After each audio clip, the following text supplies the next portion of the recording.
Hello and welcome to Daily Politics, reaching you from Trust TV here in Abuja. On this program, we discuss issues around politics, policy and governance. I am Suleiman. We're wishing you compliments of the season. Today, we're looking at some of the issues and developments in politics that could, well, define our year. Some of those issues are already happening, but some are like magma. They are boiling underground, while the surface looks calm. From all indications, 2022 will be a loaded year in Nigerian politics. There will be 2 governorship elections in Ekiti and Osun states, and a third in Anambra state. Also, the governing party, the APC, will hold their convention for a new National Working Committee and National Executive Committee. That is, if they do hold it at all. And then there is the big one, the presidential primary elections for the major parties, and the primaries for all other elective positions in 2023 are expected to be held at some point this year. So this is a year to look out for. Joining me on this journey today are Maala Hamza Idris, the General Editor Daily Trust, and Mr. Malaki Uzendu, editor of the Authority newspapers. You are welcome, both of you. Thank you very much. Thank you. In other words, we have 3 journalists in the room. But before we proceed with the discussion about the political issues or the major political developments we're looking forward to in 2022, we'll take just a minute break. We'll be right back. The board and management of Media Trust Limited invites the general public to its annual Daily Trust Dialogue, themed 2023, The Politics, Economy and Insecurity. Date, 20th January 2022. Location, NAF Conference Center and Suites, Abuja. Time, 10 a.m. prompt. Chairman of the occasion, former Head of State, General Abdulsalami Abubakar, GCFR. Guest Speaker, Governor of Kaduna State, Malam Nasir Ahmed El-Rufai. Guest Speaker, Governor of Ebonyi State, Engineer David Umahi. Guest Speaker, former Chairman, Federal Inland Revenue Service, Mrs. Ifueko Omoigui Okauru. Moderator, Executive Director, Daria Media Nigeria Limited, Kadariya Ahmed. And all participants must observe COVID-19 protocols and wear their face masks.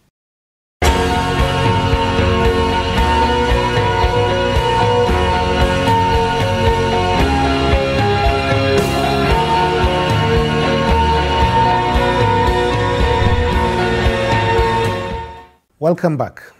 If you're just joining us, this is Daily Politics. Now, let's get to the discussion proper. Mr. Malaki, as usual, I'm starting from you. Which issues do you think are going to drive politics and political activities in Nigeria in 2022, in your opinion? Yeah, I think the issue hovering around the Electoral Act is one issue, and which will eventually snowball into the issues around the primaries that will culminate in the general elections of 2023. These are the major issues. Now, why is the electoral bill so important? Yes. It is like the foundation upon which that election will hold. As it is now, Nigerians have been yearning for a new electoral act. Law. Unfortunately, they didn't get it. And they didn't get it because I believe the ruling party was not prepared to hand over an amended electoral act to the country. Instead, they were prevaricating, moving from left to the right, wasted our time, our energy, our resources, and everything. And at the end of the day, they gave us nothing. Now, what was more painful? But how will the Electoral Act now? Because in 2019, there was no new Electoral Act because, as happened that time, the president could not sign. He said there was not enough time for him to sign the bill because it will cause confusion and uncertainty in the electoral system. Now, so we went back to the extant 2010 Electoral Act, and the election held, and a winner was declared. That's why. So, how is this likely to be an important issue now that we have got to the end of that process, that the president has not signed, and how is that important? The summary of this question that you have asked me is that we learned nothing from what happened in 2019. Interesting. Because what the president considered to be a period that was too close to the general election was when they brought in a new electoral act. And he said, gentlemen, he didn't say that electoral act was bad. He didn't say there was anything wrong, either typographical error or whatever. He said, gentlemen, I am not inclined to sign this act or this bill into law because, in my opinion, as the president of the country, it will breed confusion because there isn't enough time for us to implement some of the things that we are recommended. For even people to understand, the other actors to even understand the provisions. Now, what we had thought was that the ruling party should have taken that as their baby and quickly did what they ought to do to have gotten that electoral act. Is that signed the way it was or in an amended version? Rather, what we witnessed was that we went into unnecessary traffic hold-up, wasted our energy. Then at the end of the day, all the name calling and all the unnecessary loss of emotions and so on and so forth. At the end of the day, the president said, look, there are certain issues that are irreconcilable. Throwing it again to the doors of the presidential villa. Now, the National Assembly have seen that the Nigerian public are not happy with what has happened. Now, we have come back to square one. And what is the square one? We have barely 1 year to the next general election. The question now is it likely that the president will not tell us it is too close to another election? And so we'll end up, even if they amend it, it will end up as another jamboree, something that will not be signed. But then the question now is, do we really need an amended electoral law? Given what we have seen. Anambra State election has proved that we need it. Okay. And what has happened in Anambra State gubernatorial election has shown that there is somewhere that we can have an end to electoral rigging. The level of fraud in Anambra State gubernatorial election was very minimal. That it didn't affect the outcome of that election. But some people would say that is true for many previous elections since 2011 in the country. The rate at which elections were been accused of being rigged or being fraudulent in the country has been declining since 2011. No, if we look at Kogi and Osun, it shows you that we are far from doing what we ought to do. To have a sane election. It was only an Anambra that they got it right. And that was because of BIVAS, electronic system. That's all right. Beyond the unnecessary hold-up of the Electoral Act or the Electoral Amendment Bill, which other issues do you think are likely to define and drive politics in 2022? The carryovers that we have. Okay. Yes. Carryovers, that's something Nigerians will be familiar with. Yes, those who went to 2021. You see, first we have to thank God that we survived there. Okay. It was one of the most turbulent years in the history of Nigeria and even the world. What do you mean? What are those issues that made it turbulent? See, concerning the crisis all over, the COVID, the meltdown economically, and all that. These are things that can ground countries. Okay. Yes, and in 2021 in Nigeria specifically, if you look at the quantum of losses we recorded in terms of human lives, people who lost their businesses and all that. Politics is about life, and we have to get this right. So while we are struggling to to see that we conduct election and all that, we have to think about securing the lives of people. So why I said carry over is because we still have pending security issues that we have to resolve. So what do you think can happen differently in relation to security or insecurity, you know, at the level of governance, you know, and at the level of, you know, benefits of that governance, security governance to Nigerians, you know? Well, I see the president doing something different in that regards, because this is the last time, this is the last opportunity he has to correct the anomalies, to correct the mistakes, to correct the errors and all that. Because if he didn't get it right in the next 6 months, forget it. There won't be election in many places, because as we speak, many areas that we conducted election in 2019 have been taken over by bandits. That's true. So, meaning unless he brings back those areas, there won't be election in those areas. Also, the service chiefs, because obviously they will be going with him as God pleases. Yes. They have to also get it right, because you will either write your name, you know, in gold, or on a toilet paper. Yes. Yes. If they didn't get it right, and then we didn't get the election right, austerity will not forgive them. So I am looking at it from this perspective, that security will be a big determiner to the success of the administration. Because whatever they succeed in doing in terms of infrastructure or whatever, if they didn't get it right in terms of securing lives and property of the people, at the end of the day, the failure will overshine the successes they have recorded.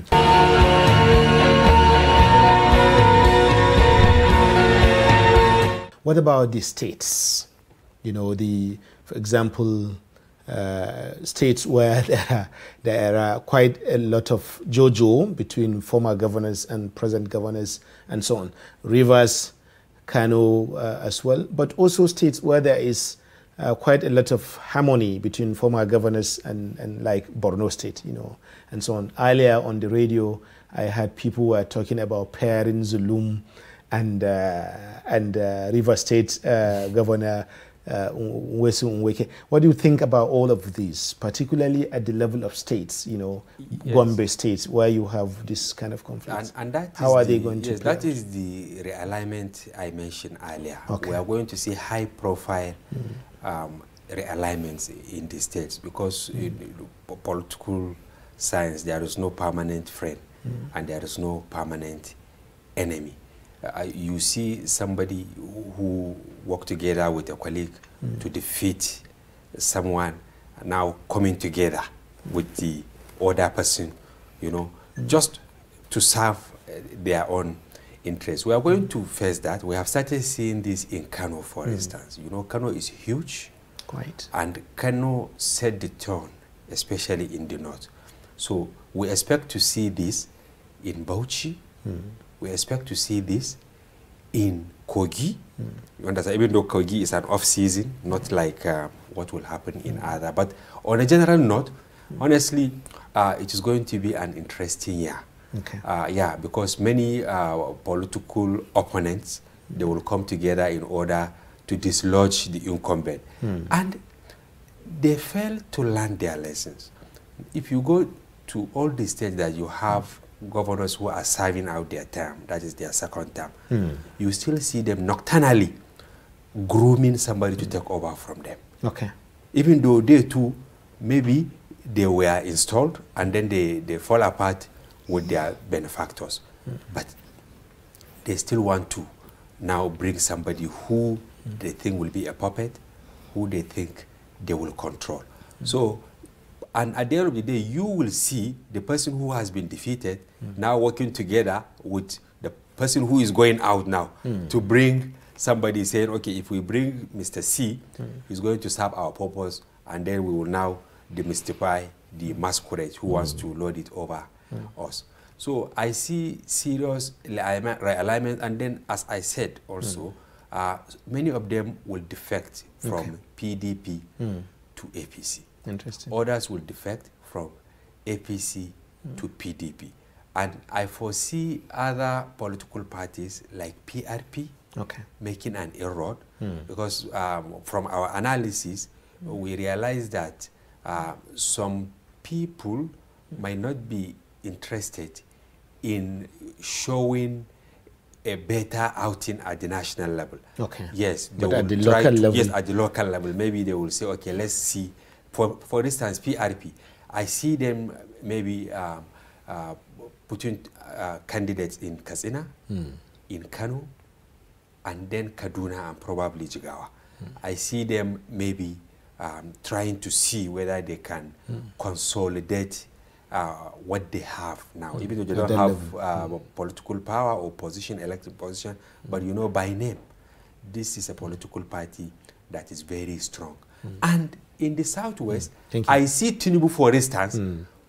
Yeah, I was going. That we'll come to that. Right. So just briefly, because we have just about 2 minutes or so to go. So maybe 1 minute. The INEC obviously is going to play an important role in all of these processes that you're talking about. So also will Nigerian voters, you know, Nigerians as voters, but also as citizens. How do you see that both INEC and as well as Nigerians, how are they going to be shaping elections, this election year, 2022? You know, unfortunately, about 60% of the INEC national officers, by that I mean national commissioners and REC, are going to leave the stage, except they are reappointed. In this year, 2022? Yes. That's interesting. Some of them have been yes. the president has sent more have served out there. So about 60% will leave. That's a huge number. And so what do you have? A large number of electoral umpires, people in that electoral umpire, who do not have experience. Now, it will have two purposes.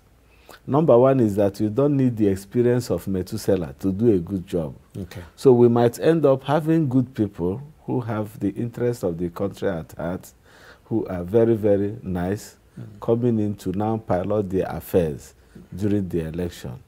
Or you might have apologists, political party apologists, who will come in and then pander to the whims and caprices of a political party, especially now that we have a ding-dong in our electoral act. That's one. Now, on the part of the electorate, I do not think that the electorates are the problem in Nigeria. Okay. The electorates are ever willing. There are only two things that scare them. One is fear of their lives. If they are sure that the security agencies will provide security and guarantee security, the electorates are ever willing to come out and cast their ballots. Interesting. Second one is if those ballots will work. They will count. If they will count. They will not like a situation that happened in Kogi where people voted and some people were burnt in their houses. Some people, you know, the kind of things that happened in Lagos during the general election that you have also. I have to cut you short because we have just one those more. Are just the things that the electorates are afraid of. Okay. Once they can guarantee that, I can assure you that at least we have up to 50 or plus, you know, in terms of voter turnout. Interesting, thank you. So our final issue, which is actually the elephant in the room. Which candidates do you think are going to emerge presidential candidates in both parties in 2022? I don't have that horoscope to but yes. You can survey the field and speak about it. Yes, you can see names being thrown. Like the vice president. Okay. Yes, many are supporting him. You can see Atiku. Okay. He will really play a key role in PDP to take the ticket. And then Tinubu in the southwest, and he can be either way. Because if, for instance, he realized that APC will not give him the ticket, he will move to another political party. And that will also cause a serious problem. For APC? Yes, and then you also have some governors, like Fayemi, even though he is going to face a serious task ahead, he will he will finish his tenure before the presidential So election. the strength to actually pull the rope would have weakened. Exactly. And I see many governors, but probably a dark horse. Okay. Yes, coming out. Thank you very much. A dark horse wearing a cloth thank like you very much, gentlemen, for coming on the show. And I think on that note, we have come to the end of today's program.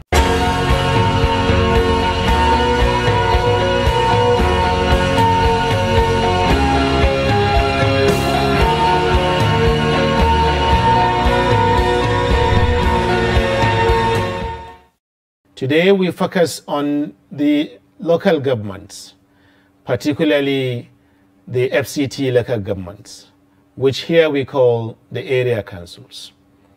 Local governments, the third tier of government in Nigeria, have been known mainly for one thing: the lack of governance. Particularly in the FCT, where we have 6 area councils, we have had many challenges. There have been strikes, protests, and complaints about the provision of public services in the entirety of the FCT. So what are the issues? Why do we have lack of governance at the center of governance? What is really going on? Especially given the fact that the FCT is the place that generates the largest revenue in Nigeria after Lagos. This is true for both VAT as well as for internally generated revenue. So with me to look into these issues are Malam Ahmed Sajo, who was a former Commissioner of Information in Adamawa State, a resident of the FCT, and a public affairs analyst who also happens to be a member of the ruling APC. You're much welcome, sir. Thank you very much. Thank you. My pleasure. But before we proceed into the discussion proper, we will take 1 minute and we'll be right back. Stay with us.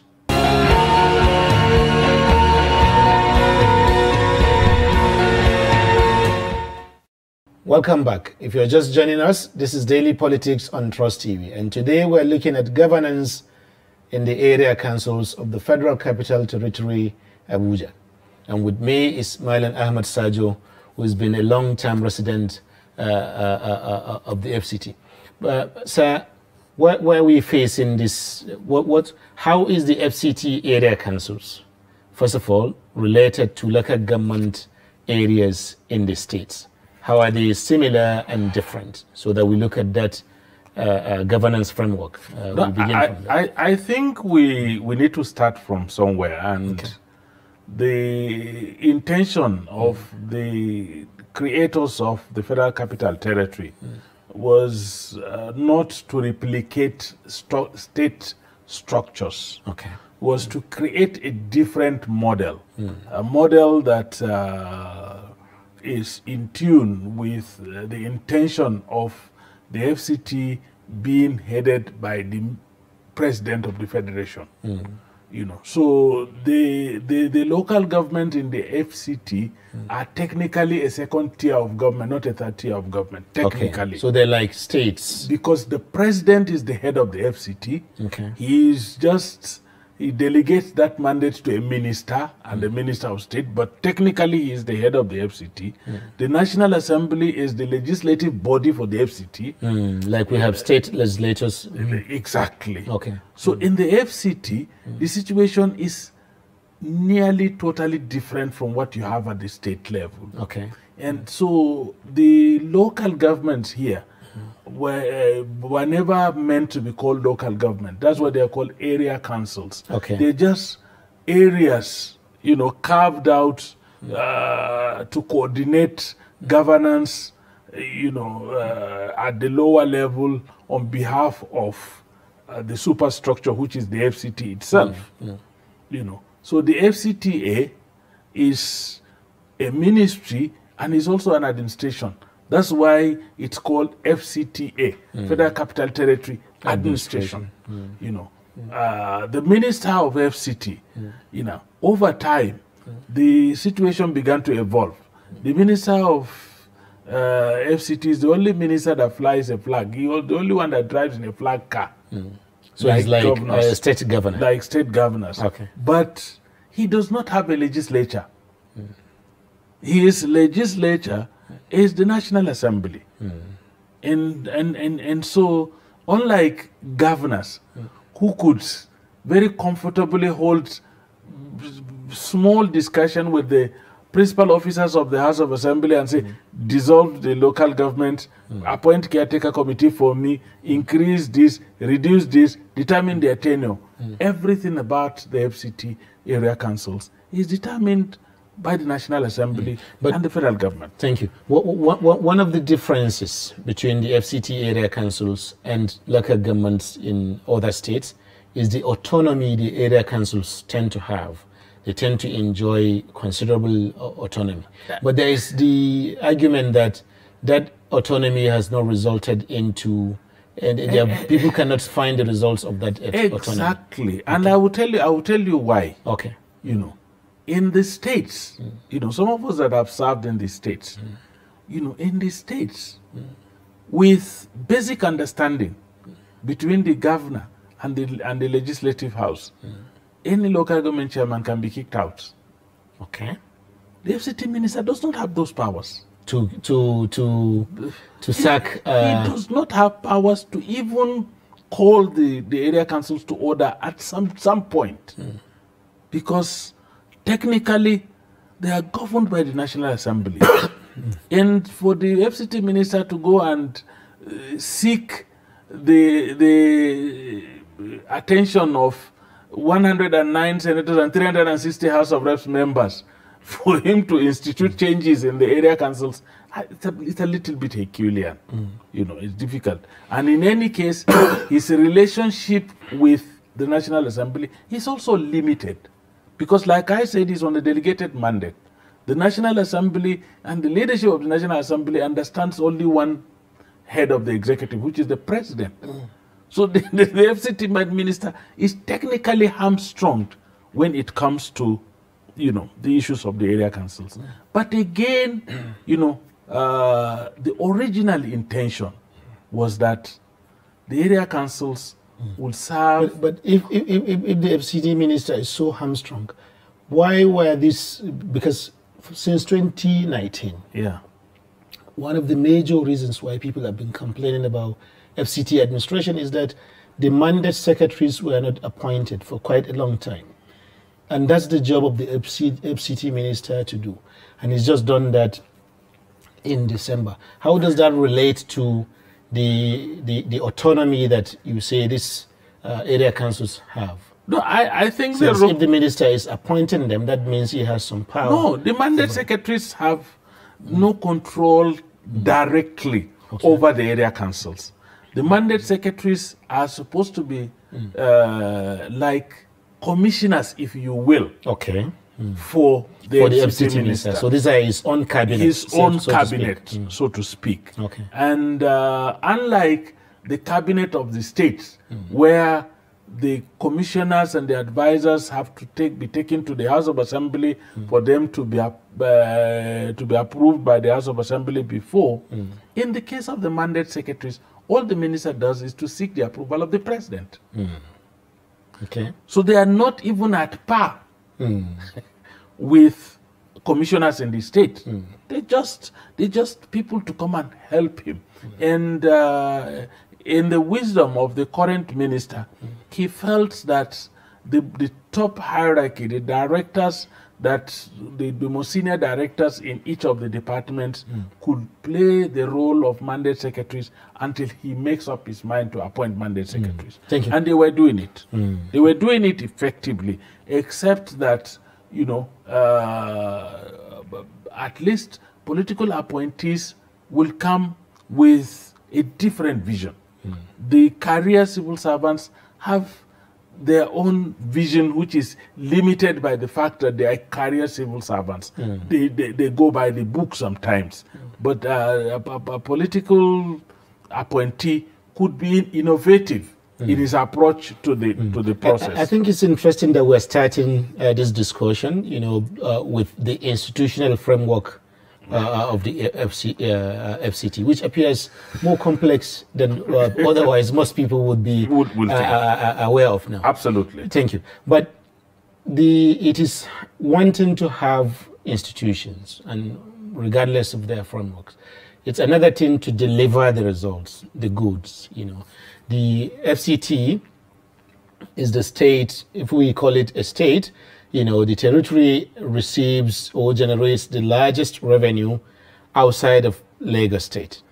But there have been increasing complaints in recent years, lots of stories in many newspapers, including Daily Trust and on, of the absence or the near absence of governance in the FCT. People talk about, refuse dumps, piling up across streets, street lights no longer working, infrastructures decaying, and so on and so forth. What's actually happening in these areas?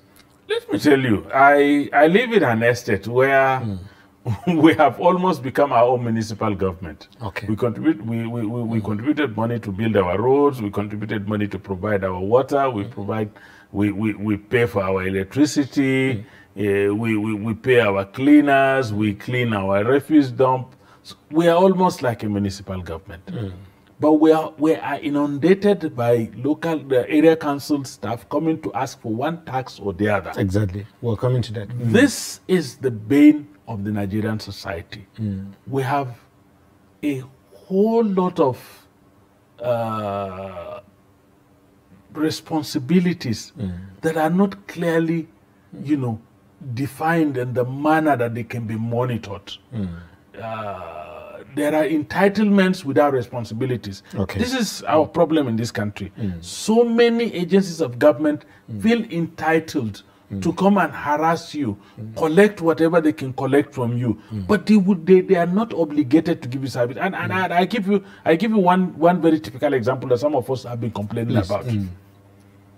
If you do not take an insurance, a security agent can stop you on the way with your car, and if you don't have an insurance, you have committed an offense. So the government, the state, imposes on you to take an insurance for your vehicle. Fair and good. But when you are to be indemnified, you can't go to the government to compel the insurance company to indemnify you. I mean, so why will government, harass you for not taking an insurance, and then government cannot harass the insurance company for not indemnifying you, even when you have all the facts on ground? So these are the kind of things. The area councils, if you look at them, part of the complaints that investors are making in this country, is that we have a lot of multiple taxations, unnecessary. Some of them you cannot even understand their basis. And the area councils are very notorious for that kind of a thing, But we agree, we pay the taxes, we make all our contributions, but nobody compels them to offer service.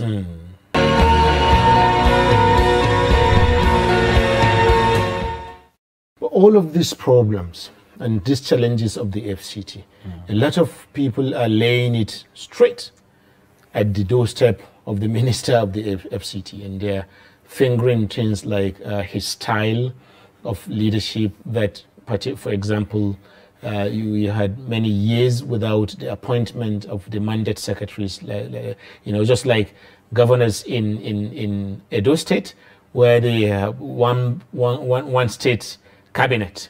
So the one-man cabinet, where you just have the governor and nobody else. Whereas the appointment of commissioners is something that is contained in the constitution of the country, exactly the way ministers are also part of the constitution. So in this case, we went 3 years without mandate secretaries, that is, no commissioners for respective departments, health, education, and so on, leading to the stages where what's it called, teachers went on strike, and so on. So is that part of the problem? Is it the governance style of this present administration of the FCT particularly? I think people are also not being very fair to the minister. Okay. To the best of my knowledge, this minister, whether mandate secretaries or no mandate secretaries, have intervened in infrastructure development within the FCT. But without the secretaries, how would they do that? More than any other person. Okay. The FCTA, like I told you, is not running like a state. It's not running like a state. Okay. It runs based on the FCTA law. And if you check the law, by not appointing the mandate secretaries, in truth, the minister did not breach any part of the law. Interesting. But there's a need to have appointed these people so that they can come, like I told you, with their innovative sense of understanding of what their mandates were. That's why they're called mandate secretaries, so they can aid the governance process. But even in their absence, the most senior directors in the different departments have been acting secretaries of those departments. And they had all the powers to act as secretaries of those departments. And these departments were running.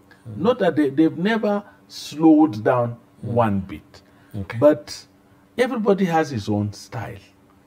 There are people that are vociferous about the way they run their systems. There are people that are very slow but are acting somehow underground, but they're achieving results.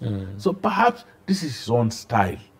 But I am sure if he had violated any of the laws establishing the FCTA, either the National Assembly would have called him to order, or somebody would have challenged him in court. So as far as I know, maybe somebody should. So somebody would have, and the courts would have told the person probably that the guy did not violate any law, and that is why even the National Assembly did not call him to order. Unlike in the states, I am a living example of the protection of the Constitution with respect to commissioners in the states. The governor of my state sent my name to the House of Assembly.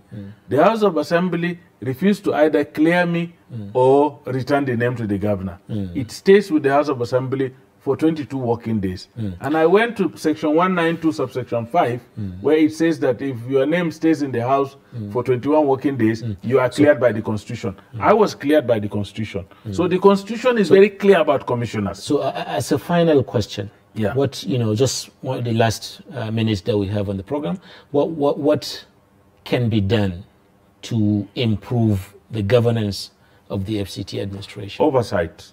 Okay. Very simple. Oversight. By whom? By the National Assembly in particular.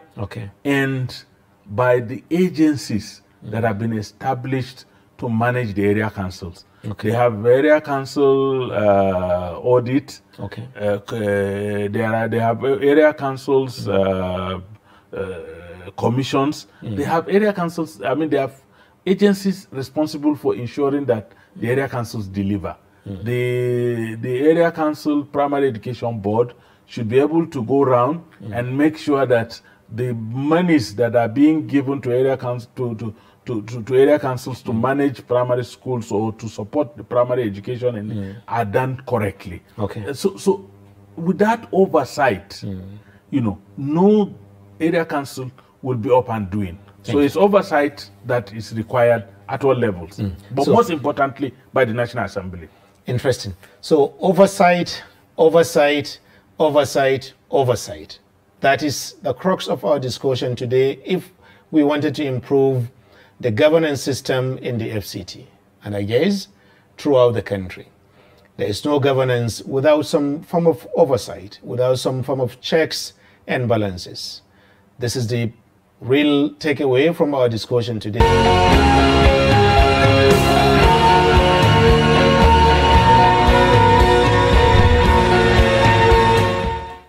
Hello and welcome to Daily Politics, reaching you from Trust TV here in Abuja. Here on this program, we discuss issues around politics, policy and governance. I am Suleiman Suleiman. Today we focus on the political economy of vaccines in Nigeria. The politics and the economics of COVID vaccines are important issues in a world ravaged by both the public health and the economic impact of the COVID-19. Vaccines and mass vaccination projects have historically tended to be controversial issues, especially here in Nigeria. Political polarization, religious interpretations, and conspiracy theorists are just some of the issues to contend with. We remember the misgivings around the polio vaccines here in this country in the early 2000s. But how does this kinds of mistrust play out in a global pandemic like COVID? Also, since the outbreak of the COVID-19, we have seen lockdowns and border closures, all of which have led to global economic crisis. But countries that produce their own vaccines are recovering better than countries that do not. These countries that do not produce their own vaccines are more in Africa than anywhere else. And they depend on donations from the rich nations. Between December 2020 to date, over 200 vaccine candidates have been developed for COVID. But how many have been developed by African countries? How many by Nigeria? Because most of these have been in countries and in companies located in countries like the US, Europe, and of course, China and Russia. So today we are asking, are we vulnerable in Nigeria? Where is the place of Nigeria in this still developing COVID vaccine? Is Nigeria truly independent if it lacks the capacity to produce vaccines locally? And what are the national security implications of this lack of capacity, if indeed there is a lack of capacity? Joining me on the program tonight is Nigeria's most renowned virologist, Professor Oyewole Tomori. He was a former Vice-Chancellor of Redeemers University and recently appointed member of the World Health Organization's Technical Advisory Group on COVID. Also with me is Dr. Kasmir Ifeanyi, a public health expert and molecular biologist. Welcome to Daily Politics, gentlemen. But before we proceed, let's take a minute and a minute break. We'll be right back.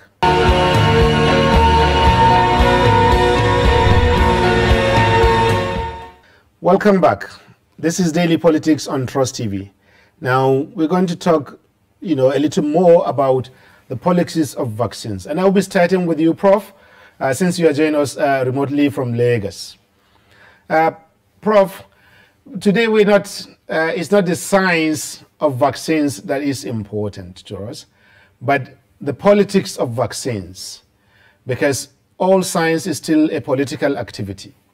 In the world that we are in now, the countries that have the capacity to produce vaccines have produced billions of doses. And here in Africa, we're still talking about less than 5% vaccination because of a host of many issues.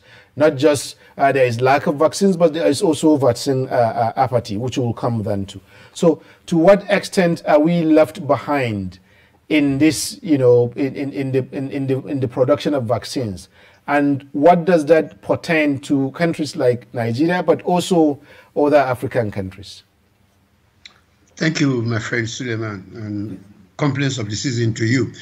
Thank you. We are where we are, and we are responsible for where we are. We cannot separate science from politics or politics from science.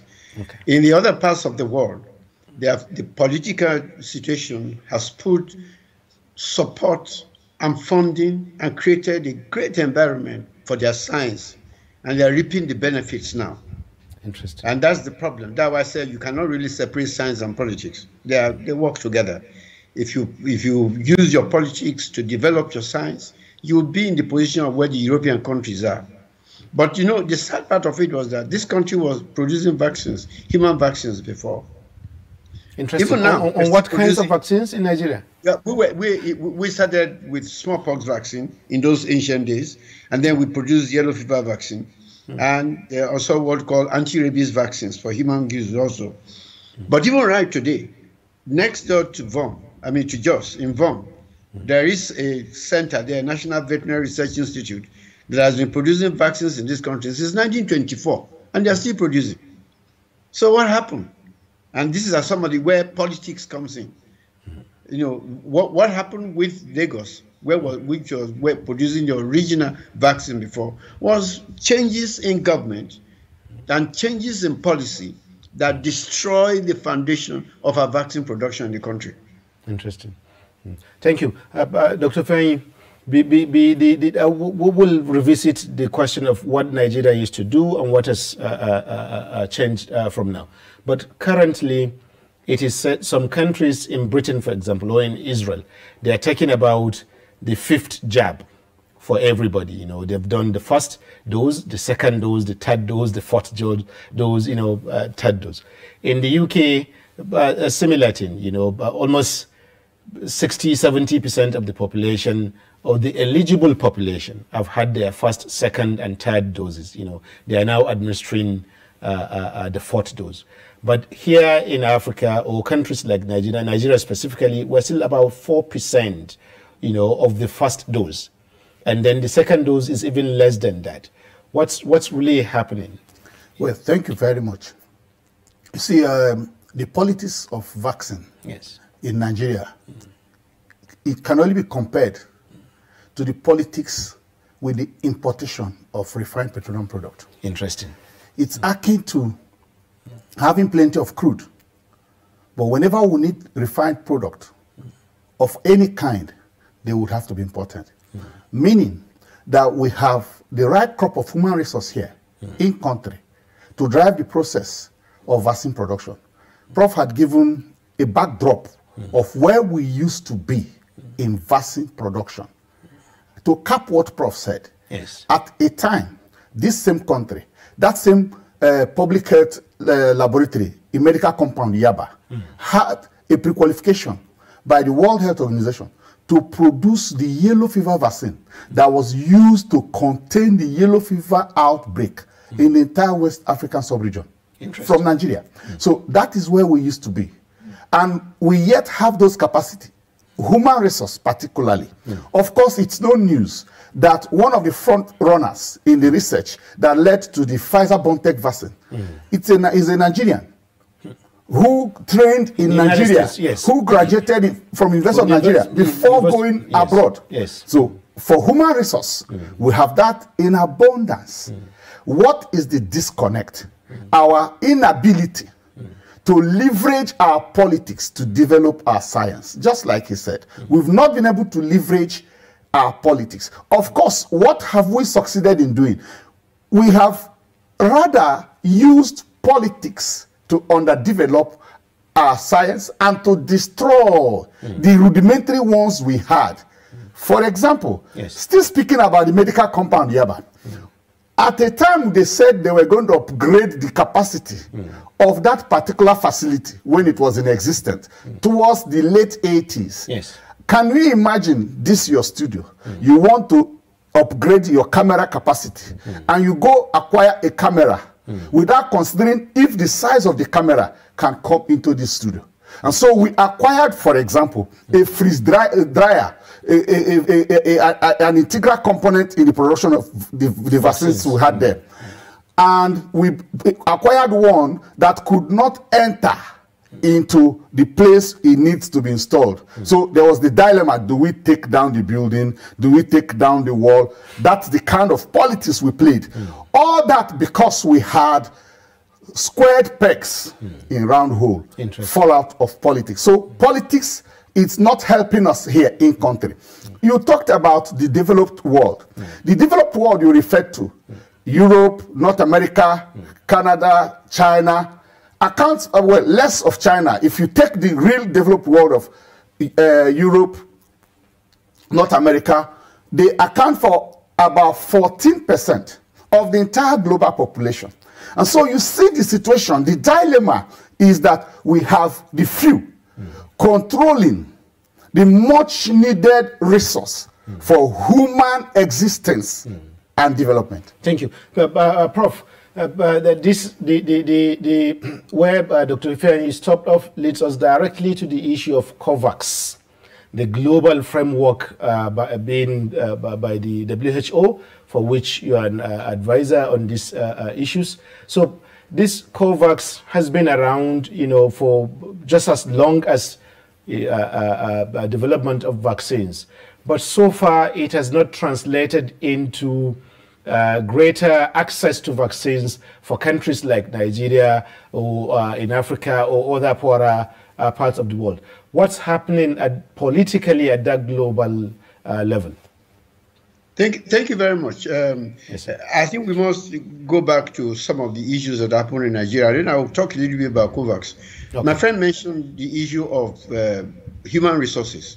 Human resources alone cannot do it. You need the enabling environment for the human resource to function. And that's the difference between what is happening in Africa and what is happening in Europe. Not only have they got the human resources. So, enabling environment like what and what, Prof? Okay, let me give you examples. I want to do research. And for example, in my lab, I don't have electricity. There's no amount of research I can do if I'm developing. There's some research I have to, for example, take the issue of genetic sequencing. You may have to run your test for about 24 hours non-stop, or even 2-3 days non-stop. Imagine power fails at the 23rd hour. Then you go back to zero again and start all over. These are some of the issues. Then some of the issues, a country that does not produce any of the reagents and you have to depend on customs, and your custom is putting legal and illegal charges on the equipment that is coming in, you are killing your science. In other parts of the world, there are what we call waivers for such things, for what you don't have to improve your life. But when your customs, your police, and everybody is on the way waiting for the equipment you have ordered, so what you ordered for $5, by the time it gets to your place, because customs are added on it, police on the road are stopped on it, everybody, now it becomes $28, of which 23 of the dollars came from internal things that was generated within your country. These are some of the areas when they're talking about enabling environment. He also mentioned the issue of when we have people in charge of research centers. Government politics does not interfere in who is there. They look at the most competent person and put him there in charge of that research center.